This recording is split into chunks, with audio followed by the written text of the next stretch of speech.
Welcome back to my channel Code Eater channel में आप सबका स्वागत है। और आज हम लोग बात करने जा रहे हैं बहुत ही इंपॉर्टेंट, बहुत ही इंटरेस्टिंग टॉपिक की, जो कि है शार्डिंग। तो आइए शुरू करते हैं। तो शार्डिंग समझने से पहले हम लोग बात करेंगे अपने कंसेंसस प्रोटोकॉल की, जो हम लोगों ने बिटकॉइन के केस में बात की थी, जो कि प्रूफ ऑफ वर्क थी, राइट। उसके बारे में हम लोग बात करेंगे। डेफिनेटली मैंने इस पर एक बहुत अच्छा वीडियो डेवलप किया हुआ है, आप उसको भी देख सकते हैं। बट यहाँ पे हम लोग इसको फिर से एक बार डिस्कस करेंगे, ताकि हम लोग समझ सके कि एक्चुअली में जो प्रूफ ऑफ वर्क एल्गोरिथम है, जो प्रूफ ऑफ वर्क हमारा यूज करते हैं हम लोग अपने कंसेंसस प्रोटोकॉल में बिटकॉइन की, उसमें क्या प्रॉब्लम है उसमें कि हमें आज शार्डिंग का यूज करना पड़ेगा आने वाले टाइम में। तो आइए पहले देखते हैं अपनी कंसेंसस प्रोटोकॉल अपने बिटकॉइन की, या फिर जो अभी हम लोग इथेरियम में करेंटली यूज कर रहे हैं, अपने पुराने वर्जन में यूज कर रहे हैं। तो ये हमारा अगर लेट से एक पूरा ऑल ओवर नेटवर्क है, और जैसे हमें पता है कि ये सब पूरा एक P2P नेटवर्क है। यहाँ पे अगर आप देख रहे होंगे तो यहाँ पे ये डिफरेंट माइनर्स हैं, A B C E F, और सबके पास अपनी अपनी एक ब्लॉकचेन है। अगर हम कंसेंसस प्रोटोकॉल की बात करें अपने बिटकॉइन की, जो प्रूफ ऑफ वर्क का यूज करता है, उसमें बड़ा ही सिंपल प्रोसेस होता है। सिंपल प्रोसेस क्या होता है कि कोई एक पर्टिकुलर माइनर क्या करता है, एक ब्लॉक को माइन करता है। जैसे ही वो पर्टिकुलर ब्लॉक को माइन करता है, तो वो इन्फॉर्मेशन देता है जो उससे एसोसिएटेड माइनर्स हैं, जो उस नेटवर्क में माइनर्स उससे जुड़े हुए हैं। जब वो माइनर्स ये इन्फॉर्मेशन पाते हैं, तो फिर वो इस ब्लॉक को क्या करते हैं, वेरीफाई करते हैं कि भाई ये जो ब्लॉक आप ऐड कर रहे हो, ये सही ब्लॉक है भी कि नहीं, कहीं आप कुछ मैलिशियस एक्टिविटी तो नहीं कर रहे हो। जब वो अपनी तरफ से उसे वेरीफाई कर लेते हैं, वैलिडेट कर लेते हैं, तब वो क्या करते हैं, उसको अपने ब्लॉकचेन में ऐड करते हैं। और इसी तरह से ये इन्फॉर्मेशन क्या होती है, ऑल ओवर द नेटवर्क हमारी कन्वे हो जाती है। तो इसी तरह से हमारा कंसेंसस प्रोटोकॉल वर्क करता है। अब इसमें प्रॉब्लम क्या है? बेसिकली इसमें जो प्रॉब्लम है वो ये है कि पहली चीज तो यहाँ पे अगर आप देख रहे होंगे मेरी स्क्रीन पे सिर्फ और सिर्फ 5 आपको माइनर्स दिख रहे हैं, राइट। बट इस तरह से सोचिए कि जो हमारा बिटकॉइन का नेटवर्क है, जो हमारे ब्लॉकचेन का ये नेटवर्क है, इसमें thousands of networks, thousands of nodes हो सकते हैं। अगर थाउजेंड्स ऑफ नोड्स तक ये इंफॉर्मेशन कैरी आउट की जाएगी, तो समझ सकते हैं कि ये थोड़ा टाइम टेकिंग प्रोसेस है, पहली चीज, राइट। क्योंकि थाउजेंड्स ऑफ नेटवर्क को ये इन्फॉर्मेशन कन्वे करनी है, जो कि एक दूसरी कंट्री में हो सकता है, किसी दूसरी जगह पे हो सकता है। तो डेफिनेटली एक लैग है, क्योंकि इन्फॉर्मेशन को पहले तो ट्रेवल करना है, पहली चीज। दूसरी चीज इसमें प्रॉब्लम ये है कि बेसिकली अगर आप ध्यान से समझिए, तो माइनर्स को इस पूरे जो हमारा नेटवर्क है, इसमें सिर्फ एक माइनर को क्या मिलता है, ट्रांजैक्शन फी मिलती है, क्योंकि उसने एक पर्टिकुलर ब्लॉक को माइन किया है। जबकि जो ये बाकी माइनर्स हैं, पहली चीज तो ये मेहनत कर रहे हैं, मगर ये ब्लॉक पहले नहीं मान कर पाए, तो इनके पास जो उन्होंने ब्लॉक जनरेट भी किया होगा, उसको इनको डिस्कार्ड करना पड़ेगा, पहली चीज। दूसरी चीज प्रॉब्लम क्या होगी कि अब इनको क्या करना पड़ेगा, इस पर्टिकुलर ब्लॉक को जो ए ने प्रोड्यूस किया था, इसको वेरीफाई और वैलिडेट करना पड़ेगा। मगर माइनर्स को फीस किस चीज की मिलती है? माइनर्स को फीस मिलती है माइनिंग की, ना कि वेरीफाइंग और वैलिडेशन की। मगर उनको वेरीफाई और वैलिडेट करना पड़ता है, क्योंकि वो एक नेटवर्क का पार्ट है, हमारे बिटकॉइन नेटवर्क का पार्ट है, हमारी इस ब्लॉकचेन का पार्ट है, राइट। तो इससे क्या होता है कि BCEF जैसे हमारे यहाँ पे थे, और ए ने क्योंकि पहले ब्लॉक माइन किया, तो उनको क्या करना होता है, अपना आधा टाइम सिर्फ और सिर्फ वैलिडेशन में ही लगाना पड़ता है। मतलब एक इस नेटवर्क में कोई एक पर्टिकुलर माइनर ब्लॉक माइन करेगा, और उसके बाद जो रिमेनिंग माइनर्स होंगे, उनको इसको वेरीफाई और वैलिडेट करना पड़ेगा। इससे होता क्या है कि उनका जो मेन टाइम है, जो उनको जिस टाइम पे उनको माइनिंग करनी चाहिए थी, उस टाइम पे उनको क्या करना पड़ रहा है, वेरीफाई और वैलिडेशन में अपना काफी ज्यादा एफर्ट और एनर्जी लगानी पड़ रही है। तो इससे हो क्या रहा है कि वो कम लेस और नंबर ऑफ ट्रांजैक्शन प्रोसेस कर पा रहे हैं। लेस नंबर ऑफ ट्रांजैक्शन क्यों प्रोसेस कर पा रहे हैं? क्योंकि भाई एक पर्टिकुलर ब्लॉक यहाँ पे माइन होगा एक माइनर के द्वारा, फिर उसके बाद उसको वेरीफाई वैलिडेट होगा, है ना।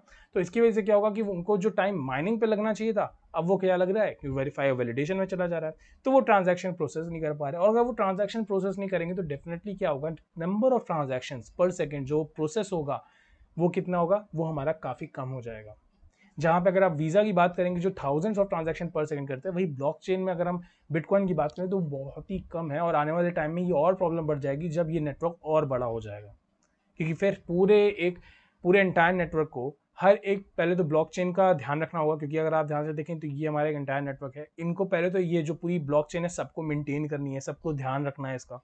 और ये ब्लॉकचेन आने वाले टाइम में और बड़ी होगी, तो इतना पहले तो इसको मेंटेनेंस पे ध्यान दो, फिर साथ ही साथ सबको वेरीफाई वैलिडेट करो, क्योंकि अभी यहाँ पे तो कम है, मगर नंबर ऑफ जैसे यहाँ पे माइनर्स इंक्रीज होंगे, तो सबको वेरीफाई वैलिडेट करने की भी जिम्मेदारी होगी सारे माइनर्स की। तो ये काफ़ी ज़्यादा प्रॉब्लमेटिक सिचुएशन है, जैसे हम फ्यूचर की बात करते हैं। तो ये प्रॉब्लम्स ना हो, इसीलिए शार्डिंग का यूज़ किया गया। तो शार्डिंग क्या है? शार्डिंग में कहा गया कि ये जो हमारी लेट्स से, मैंने यहाँ पे एक ब्लॉकचेन को इस डेटाबेस के थ्रू आपको दिखाया है कि आप समझ लीजिए ये हमारी एक ब्लॉकचेन है, खूब बड़ी सी एक ब्लॉकचेन है, ठीक है।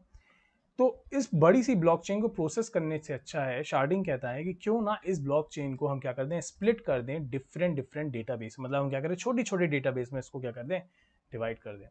इससे क्या होगा कि इसके बाद हम क्या करेंगे, इसके बाद हम ये जो छोटे छोटे डेटाबेस हैं इसको डिफरेंट डिफरेंट नेटवर्क्स में दे देंगे। मतलब कि हम कहते हैं ये सेट ऑफ जो माइनर्स हैं वो सिर्फ इस डेटाबेस से मतलब इस पर्टिकुलर ब्लॉकचेन से बात करेंगे, ये जो माइनर्स हैं सेट ऑफ माइनर्स है ये सिर्फ इस पर्टिकुलर ब्लॉकचेन से बात करेंगे, और जो ये सेट ऑफ माइनर्स है ये सिर्फ इस पर्टिकुलर सेट ऑफ ब्लॉकचेन को बात करेंगे।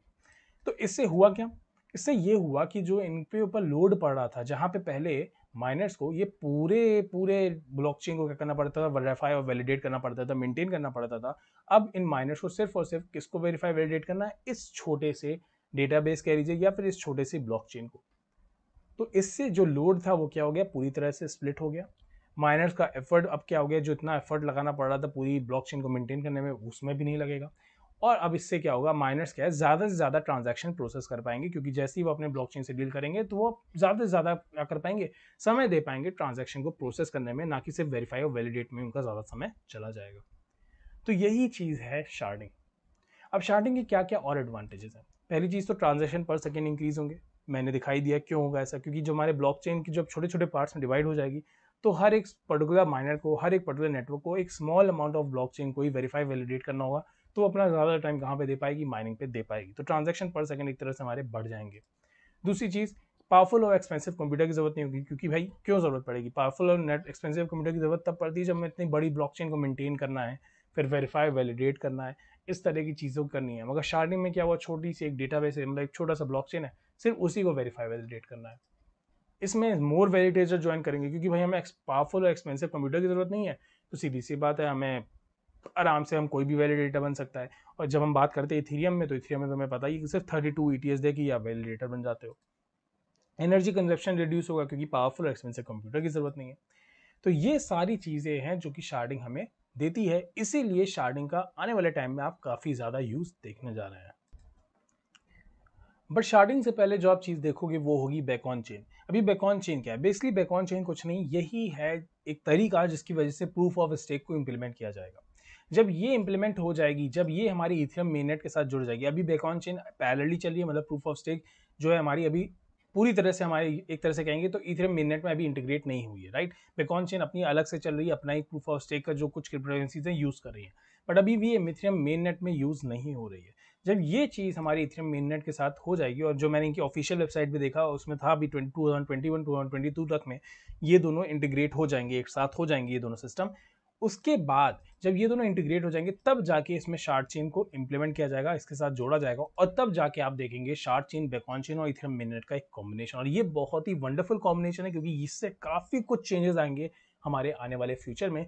और आप देखेंगे कि मे बी कि जो बिटकॉइन है उसको थोड़ा लोग डिस्कार्ड करना शुरू कर देते हैं, बिकॉज बिटकॉइन अभी भी जो प्रूफ ऑफ वर्क का यूज कर रहा है वो काफ़ी, मैं कहूँगा एक तरह से हार्मफुल है इन टर्म्स ऑफ, आप इलेक्ट्रिसिटी की बात करो, इन टर्म्स ऑफ लाइक इतने एक्सपेंसिव सिस्टम्स की बात करो, तो इसलिए भी एक तरह से मैं कहूँगा कि हाँ, may be in the future आप बिटकॉइन इतना, अब बिटकॉइन में शायद कुछ अपग्रेड हो तो मुझे नहीं पता, बट हाँ अगर प्रूफ ऑफ वर्क चलता रहा तो मे बी कुछ प्रॉब्लम हो सकती है बिटकॉइन में। तो आई होप आपको ये वीडियो अच्छा लगा होगा। अगर आपको ये वीडियो अच्छा लगा है तो प्लीज़ इसे लाइक करिएगा, सब्सक्राइब करिएगा। अगर आपके मन में कोई डाउट है तो उसे कमेंट करिएगा, मैं डेफिनेटली उसे आंसर करने की पूरी कोशिश करूँगा। तब तक के लिए बाय बाय।